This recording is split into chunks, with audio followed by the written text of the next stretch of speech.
Khelcom audiovisuel international seen télévision bi ñu toppal njàngalem sëriñ bi te di ko gëstu kon nag abonné wul te activé cloche bi ngir lépp lu ñu dugal nga bokk ci ñi koy njëkk a jot.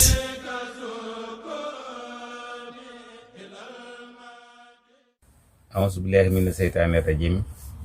bismillahi rahmaani rahim inna ibadi laysa laka alayhim sultaan wala wu yaxsimuka mina naas ya allah barke borom Tuubaa barke borom Tuubaa jërëjëf Seexna Ahmadul Xadim bokki jullit yi bokki taaliba yi bokki umul islaam ñoo ngi leen di siyaare bi gën a màgg te gën a sell seen bokkum taaliba yi Assane Diop Xitma Assane Maam Jaara ginnaaw bi ñu jiitalee ci siyaar bi Cheikh Modou Mountakha yàlla na fi yàgg taan ak wér siyaare mboolem umul islaam yëpp dellu santaat sunu borom tabaaraka wa taala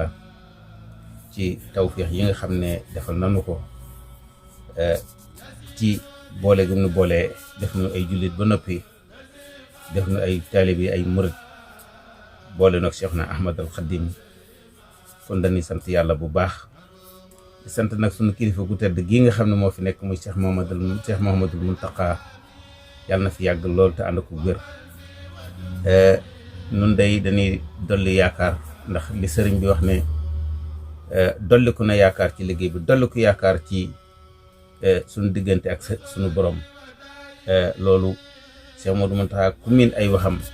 da nga dégg muy wax ne sëriñ bi mu fi nekkee biñ ko gisee ba bañ ko noppee gis ci benn diggante rek la ne woon mooy diggante boromam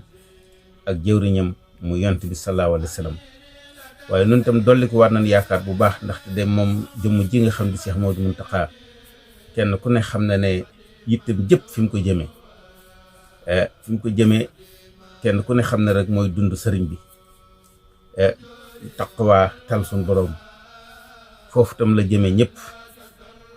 ku xool itam liggéey bu sell bi nga xam ne waxtu wu ci ne mi ngi ñu ci feddaloo suñ laxasaay muy liggéey bu lislaam bi liggéey bu Seexna Ahmadul Xadim kenn ku ne xam na ne njàngum alquran Cheikh Modou Mountakha waxtu wu ci nekk mi ngi joxe ndigal ñuy jàng alquranul karim di sant suñ borom tabaaraka wa taala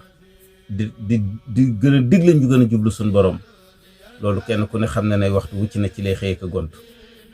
diggante ma xasida yi tamit kenn ku ne xam na ne Cheikh Mouhamadoul Mountakha waxtu wu ci nekk mi ngi ñuy digal ñuy jël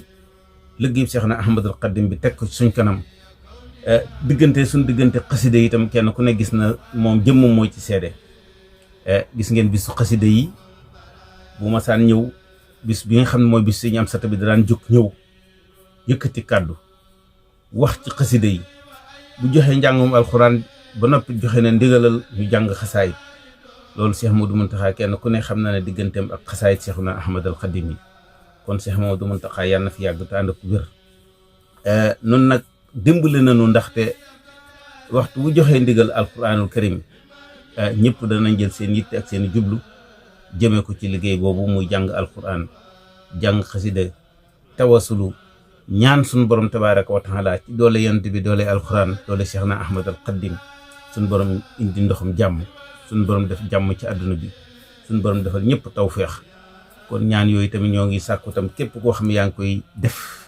nga jiital ci Cheikh Mouhamadoul Mountakha it suñu borom yàggal ko fi ba naal yi nga xam ne moom mi ngi koy naalal Seexna Ahmadul Xadim mu yàggale naal yëpp ba naalaat yeneen i naal ci doole alquran doole xasida yi ndax damay wax ne ndigalal xalifu général ndigalal borom jamono rawatina Cheikh ki fi nekk Seexna Ahmadul Xadim bu diglee ndigal loolu ndigalul rawante la ndigalul njëkkante la ndax sunu borom damay wax ne àdduna moom faw mu doon lu mel ne société boo gis rek maanaam am impresa day am ku jiite liggéey ba nga xam ne kay borom liggéey ba buy ñëw ci biir impresa bi moom lay waxal moom kooku tam moo koy wan liggéey bi noonu rek la borom jamono demeek suñ borom ndax waxtu wu waree sant suñ borom ci xéewal yi nga xam ne suñ borom da ko wàccel jamono mooy xam yoon wa nga xam ne fa lay jaar ngir ñu sante ko suñ borom bu dee tamit ay safaan wala ay natt wala ay jafe-jafe yu war a ñëw tam ci jamono mooy xam yoon wu muy maanaam toroxloo digganteem ak boroomam ak yoon wu muy ñaane digganteem ak boroomam ba moo tax ndigal yi muy joxe ci ñu tawasulu ci ñu tàllalaat yàlla sunu borom su loxo loolu borom jamono mooy xam loolu ba moo tax bu joxee ndigal nañu gën a rawante ak njëkkante ci ndigal yooyu. kon alxuraanu karim ji lu mu gën a bari moo ci gën, xasida yi lu mu gën a bari moo ci gën, turu yàlla lu mu gën a bari moo ci gën. ndax Cheikh Mouhamadou Mountakha kenn ku ne xam na ne yim fi woote yëpp ci foofu rek la jëmee doomu aadama yi jullit yi taalibe Cheikh na Ahmad al Khadim yi. ndax Cheikh Mouhamadou Mountakha kenn ku ne xam na ne bis bi nga xam ne mooy bisu sikrullahi loolu yaakaar naa ci moom lañ ko njëkk a déggee mu joxe ko ndigal 24 heures. bisu xasida itam jàpp naa ne kenn ku ne yàgg na am waaye ki fi njëkk nekk ki nga xam moo nekk Cheikh na Ahmad al Khadim bu nag woote bis bu mel ne jiital ko boppam ànd ko ak ñoom yaakaar naa loolu tamit kenn ku ne xam na ne loolu Cheikh Mouhamadou Mountakha moo na ko xaasale. digganteem ak alxuraan nag moom wax nañ ko moom loolu moom ñëpp teg nañ seen bopp. digganteem ak liggéey bi nag waaye digganteem ak bëgg yéen a ñëpp jàmm loolu tamit yéen ñëpp ànd ak yéen a ñëpp yëkkateendoo tegandoo loolu tam kenn ku ne xam na ko ci moom. kon suñu jàmbaar jooju yàlla na ko suñu borom fayal yàlla na yàlla guddal aw fanam wéral ko di ko fasaaleel nag njabootu Cheikh na Ahmad al Khadim gépp umul islam yëpp bàyyiwuñu kenn waaw di ñaan yàlla def tawfiix ak taysir ci barke waq di awaay jëli si na daamoo fi xidmati wa ablahu maaraamoo inna li si na saarahoon li xidmati wala humu diyaara wasal janati. kon ñu gën a fetliwaat suñu laxasaay rek te jël liggéey bi teg ko suñ kanam te gën a dund sëriñ bi ni mën na koy digalee. jërë ngeen jëfati seen bokkum taalib Assane Diop Xidma Assane Maam Jaara.